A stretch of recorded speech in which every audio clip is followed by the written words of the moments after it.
അപ്പോൾ ഗൈസ് ഇന്നത്തെ വീഡിയോ എന്താണെന്നറിയോ, എളുപ്പത്തിൽ ഉണ്ടാക്കിയെടുക്കാൻ പറ്റിയിട്ടുള്ള അടിപൊളി ടേസ്റ്റുള്ള ഒരു ബീഫ് ബിരിയാണി ആയിട്ടാണ് ഇന്ന് വന്നിട്ടുള്ളത്. ദേവട്ടി ടേസ്റ്റ് നോക്കിയില്ല, ലച്ചുട്ടി മീനുട്ടിയൊക്കെ ടേസ്റ്റ് നോക്കിയിരുന്നു. രസമുണ്ടായിരുന്നില്ലേ മക്കളെ? അപ്പോൾ രാവിലെ ഒരു 8 മണിയൊക്കെ ആയപ്പോഴത്തേക്കും നമുക്ക് ഇന്ന് ചായക്കടി കേട്ടോ ബീഫ് ബിരിയാണി. എളുപ്പത്തിൽ ഉണ്ടാക്കിയെടുക്കാൻ അടിപൊളി ടേസ്റ്റാണ്. അപ്പോൾ എല്ലാവരും വീഡിയോ കണ്ട് വീഡിയോ ഇഷ്ടപ്പെട്ടു എന്നുണ്ടെങ്കിൽ ലൈക്കും ഷെയറും സബ്സ്ക്രൈബും ഒക്കെ ചെയ്തിട്ട് എല്ലാവരും സപ്പോർട്ട് ചെയ്യണേ. പറയും തൊട്ടടുത്തുള്ള ബെല്ലൊക്കെ ഗുഡ് നൈറ്റ്. ഇപ്പൊ തന്നെ ഗുഡ് നൈറ്റ്. ഇവിടെ ഇരുണ്ട് മൂടി കറുത്തിരിക്കുന്നുണ്ട്. അപ്പൊ ലച്ചിട്ട് വിചാരിച്ചിട്ട് രാത്രി ആയിട്ടുണ്ടെന്ന്. ഓക്കെ, അപ്പോൾ ഗൈസ് ബിരിയാണി റെഡിയാക്കാൻ വേണ്ടിയിട്ട് ഞാൻ ഏകദേശം 1/2 കിലോ ബീഫ് എടുത്തിട്ടുണ്ട് കേട്ടോ. അത്യാവശ്യം വലിയ കഷ്ണങ്ങളൊക്കെ ആയിട്ടാണ് മുറിച്ചിട്ടുള്ളത്. ഒരുപാട് വലുതാക്കിയിട്ടില്ല, പറ്റ ചെറുതുമല്ല കേട്ടോ. ഈ ഒരു പരുവത്തിലാണ് നമ്മൾ ബീഫ് മുറിച്ച് റെഡിയാക്കിയിട്ടുള്ളത്. അതിക്ക് ഇഞ്ചി, വെളുത്തുള്ളി, പച്ചമുളക് പേസ്റ്റ് ഇട്ട് കൊടുത്തിട്ടുണ്ട്. അപ്പോൾ പച്ചമുളക് നമ്മളത് വെള്ളക്കാന്തേരി ഉണ്ട് ഗൈസ്, അതുകൊണ്ടാണ് വെള്ള കളറായിട്ട് തന്നെ കാണുന്നത് ചതച്ചത്.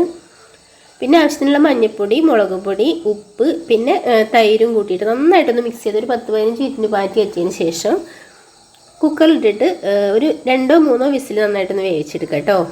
അപ്പോൾ നമ്മളിവിടെ നിന്ന് ബിരിയാണി രാവിലെ ഒരു 7-8 മണിയായപ്പോഴത്തേക്ക് റെഡി ആയിട്ടുണ്ടാവും. മക്കൾ പറഞ്ഞു അമ്മ നമുക്ക് നാളെ ബീഫ് ബിരിയാണി ഉണ്ടാക്കാമെന്ന് പറഞ്ഞു. അപ്പോൾ ഞാൻ വിചാരിച്ചെന്നാൽ ഉണ്ടാക്കി കൊടുക്കുക ചായക്ക് കടിയിൽ നിന്ന്. ചായക്ക് കടി ഉച്ചയ്ക്ക് ചോറും എല്ലാം കൂടി അവെല്ലാം ഉണ്ടാക്കിയാൽ വിചാരിച്ചു. ബീഫ് ബിരിയാണി ഞാൻ ഫസ്റ്റ് ടൈമാണ് കേട്ടോ ഗൈസിൻ്റെ ജീവിതത്തിൽ ഉണ്ടാക്കുന്നത്. ഇതുവരെ ഞാൻ ഉണ്ടാക്കിയിട്ടില്ല. ചിക്കൻ ബിരിയാണി എപ്പോഴേലൊക്കെ ഉണ്ടാക്കലുണ്ട്. അപ്പോൾ എളുപ്പമാണ് ഉണ്ടാക്കിയെടുക്കാൻ, അടിപൊളിയാണ് കേട്ടോ.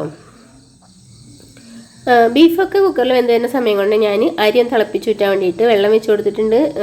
സ്വർക്കം ഒഴിച്ചു, ഉപ്പിട്ടു, ഏലക്കായ, ഗ്രാമ്പു, കറുവാപ്പട്ട ഇത്രയും സാധനങ്ങൾ ഇട്ട് കൊടുത്തതിന് ശേഷം അരി ഇട്ട് കൊടുത്തിട്ടുണ്ട്. ഇത് നന്നായിട്ട് ഏകദേശം ഒരു 1/4 വേവ് ആകുമ്പോൾ നമുക്ക് ഊറ്റിയെടുക്കാം. അപ്പോൾ ആ ഒരു സമയം കൊണ്ട് ഞാൻ നോൺ സ്റ്റിക്കിൻ്റെ ചട്ടി വെച്ച് കൊടുത്തിട്ടുണ്ട്. അതിൽ സൺഫ്ലവർ ഓയിലാണ് ഫസ്റ്റ് ഒഴിച്ച് കൊടുത്തിട്ടുള്ളത്. അതിന് ശേഷം കുറച്ച് സവോള അരിഞ്ഞിട്ടിട്ട് നന്നായിട്ടൊന്ന് മൂപ്പിച്ചെടുത്തു. ഏകദേശം ഒന്ന് മൂത്ത് വരുന്ന സമയം കൊണ്ട് നമുക്ക് ഇഞ്ചി, വെളുത്തുള്ളി, പച്ചമുളക് പേസ്റ്റ് ഇട്ട് കൊടുക്കുക. അതിന് ശേഷം തക്കാളി ഇട്ട് കൊടുക്കുക. പിന്നെ മഞ്ഞൾപ്പൊടി, മുളക് പൊടി, മല്ലിപ്പൊടി ഇത്രയും പൊടികളാണ് ഇട്ട് കൊടുക്കുന്നത്. പിന്നെ കൈസ് അത്യാവശ്യം നല്ലോണം സമയമൊക്കെ ഉള്ളവരാണെന്നുണ്ടെങ്കിൽ ബീഫൊക്കെ കുക്കറിലിട്ട് വേവിക്കാതെ അടുപ്പത്ത് വേവിച്ചെടുത്തുകൊണ്ട് കേട്ടോ. കനലടുപ്പത്ത് വേവിച്ചെടുത്തിട്ടുണ്ടെങ്കിൽ ഒരു പ്രത്യേക ടേസ്റ്റാണ്. ബീഫ് മാത്രമല്ല ബിരിയാണി ആണെങ്കിലും എന്താണെങ്കിലും നമ്മളെ വിറകടുപ്പത്ത് ഉണ്ടാക്കിയെടുക്കുമ്പോൾ ഒരു പ്രത്യേക ടേസ്റ്റാണല്ലേ. അത് വിചാരിച്ച് ഇപ്പോൾ എല്ലാവർക്കും വിറകും അടുപ്പൊന്നും ഇല്ല എന്നുണ്ടെങ്കിൽ പിന്നെ നമുക്കൊക്കെ കുക്ക് ചെയ്ത് കഴിച്ചല്ലേ പറ്റുള്ളൂ. അപ്പോൾ അതുകൊണ്ട് ഗ്യാസ് വേണമെങ്കിലും ഉണ്ടാക്കിയെടുക്കാം. ഞാൻ അപ്പോൾ എളുപ്പത്തിന് വേണ്ടിയിട്ടാണ് ഗ്യാസ് ഉണ്ടാക്കിയെടുക്കുന്നത് കേട്ടോ. അപ്പോൾ ഫസ്റ്റ് ഞാൻ എടുത്തിട്ടുള്ള അരി നമുക്ക് ഈ ഒരു നോൺ സ്റ്റിക്കിൻ്റെ ചട്ടിയിൽ തന്നെ കൊള്ളാൻ പാകത്തിനുള്ളതൊന്നും എടുത്തിട്ടില്ല കേട്ടോ ഗൈസ്. അപ്പോൾ നമുക്ക് രാവിലെ അല്ലേ കുട്ടികളൊക്കെ ഇങ്ങനെ കളിക്കാൻ വന്നു തുടങ്ങി. അപ്പോൾ ഞാൻ ഒരു പിടിയും കൂടെ അരി ഏറിട്ടു. അതിന് ശേഷം പിന്നെ നമ്മൾ ഈ നോൺ സ്റ്റിക്കിൻ്റെ ചട്ടി ഒന്ന് മാറ്റി കൊടുക്കുന്നുണ്ട്. കാരണം ഇതിൽ കൊള്ളൂല എന്നുള്ളതെനിക്ക് തോന്നിട്ടോ. അപ്പോൾ അതുകൊണ്ട് ഇതൊക്കെ മസാലയൊക്കെ നല്ലോണം റെഡി ആയതിനു ശേഷം പിന്നെ ഞാൻ ഇൻഡാലിയത്തിൻ്റെ ചട്ടിക്ക് മാറ്റി കൊടുക്കുന്നുണ്ട്. അപ്പോൾ ഒറ്റ പ്രാവശ്യമെങ്കിലും ബീഫിൻ്റെ ബിരിയാണി ഉണ്ടാക്കാത്തവരാരെങ്കിലുമൊക്കെ ഉണ്ടെന്നുണ്ടെങ്കിൽ തീർച്ചയായിട്ടും ഒന്ന് ഉണ്ടാക്കി നോക്കൊണ്ടു. എല്ലാവർക്കും ഇഷ്ടമാവും കേട്ടോ. എനിക്ക് പക്ഷേ എന്താ പറയുക, പൊതുവേ പറയുകയാണെങ്കിൽ ബീഫ് ബിരിയാണിനേക്കാളും ഏറ്റവും കൂടുതൽ ഇഷ്ടം ചിക്കൻ ബിരിയാണിയാണ്. ബീഫ് ബിരിയാണി കുഴപ്പമില്ല, പക്ഷെ എന്നാലും എനിക്കിഷ്ടം ചിക്കൻ ബിരിയാണിയാണ്.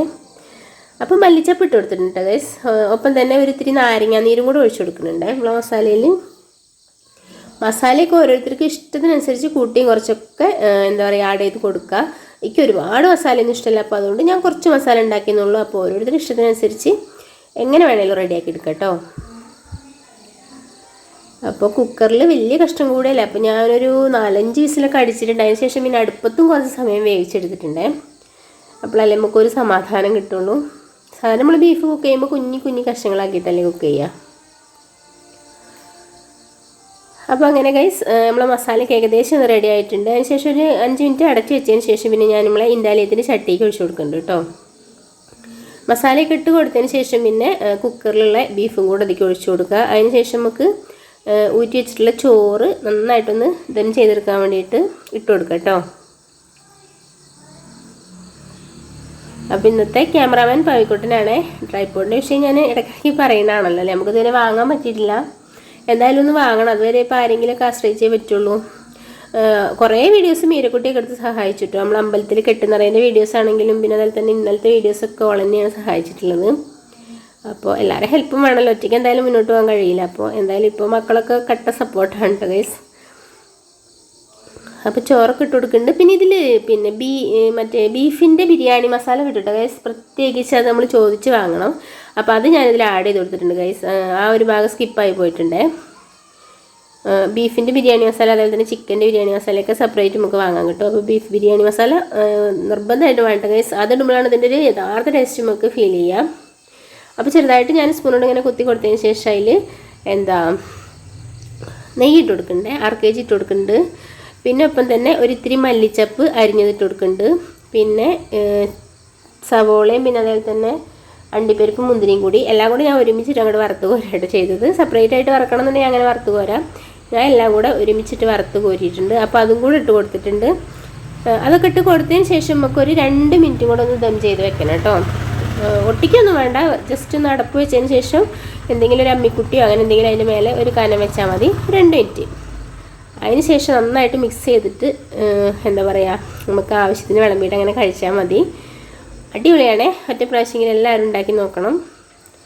അതിനായിട്ട് നമ്മൾ പ്രത്യേകിച്ച് ഒരുങ്ങൊന്നും വേണ്ട. കാരണം എന്താണോ വീട്ടിലുള്ള, ഇനിയിപ്പോൾ 1-2 സാധനങ്ങൾ കുറവാണെന്നുണ്ടെങ്കിൽ ഉണ്ടാക്കി നോക്കിയാൽ മതി. എല്ലാ സാധനവും ഇപ്പോൾ എല്ലാവരുടെ വീട്ടിലുണ്ടായിട്ടൊന്നും ഇപ്പോൾ ഉണ്ടാക്കാൻ നടക്കില്ല കേട്ടോ ഗൈസ്. കാണാൻ തന്നെ നല്ല ലുക്കില്ല. ഇതേപോലെ തന്നെയാണ് ടേസ്റ്റും ഒരു രക്ഷയില്ല കേട്ടോ. അപ്പോൾ ഇത്രയേ ഉള്ളൂ ഗൈസ് നമ്മൾ ഇന്നത്തെ വീഡിയോ കണ്ടിട്ട് വീഡിയോ ഇഷ്ടമായിരുന്നുണ്ടെങ്കിൽ ലൈക്കും ഷെയറും സബ്സ്ക്രൈബും ഒക്കെ ചെയ്തിട്ട് എല്ലാവരും സപ്പോർട്ട് ചെയ്യണേ.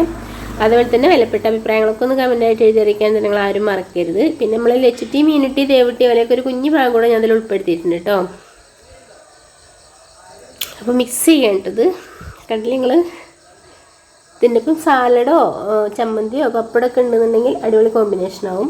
അപ്പോൾ ഞാൻ പപ്പടം കാച്ചിട്ടുണ്ട്, സാലഡൊന്നും ഉണ്ടാക്കിയിട്ടില്ല. തൈരൊക്കെ ഉണ്ടായിരുന്നു. മക്കൾക്ക് സമയം വേണ്ടേ, ഇത് എന്താ പറയുക ഏകദേശം ഒന്ന് വെന്ത് പിന്നെ വിശക്കണുണ്ടേ. രാവിലെ 8 മണിയൊക്കെ ആയിട്ടുണ്ടായപ്പോൾ. അപ്പോൾ അതുകൊണ്ട് ഒരു പറഞ്ഞു ചള്ളാസൊന്നും വേണ്ടെന്ന് പറഞ്ഞിട്ടുണ്ടെങ്കിൽ സാലഡൊന്നും ഉണ്ടാക്കിയില്ല. പപ്പടം കാച്ചി. പിന്നെ ഇവിടെ അച്ചാറുണ്ടായിരുന്നു, കടയിൽ നിന്ന് വാങ്ങിയിട്ടുള്ള മാങ്ങ അച്ചാറുണ്ടായിരുന്നു. അതൊക്കെ കൂട്ടിയിട്ടാണ് ഞങ്ങൾ കഴിച്ചിട്ടുള്ളത്.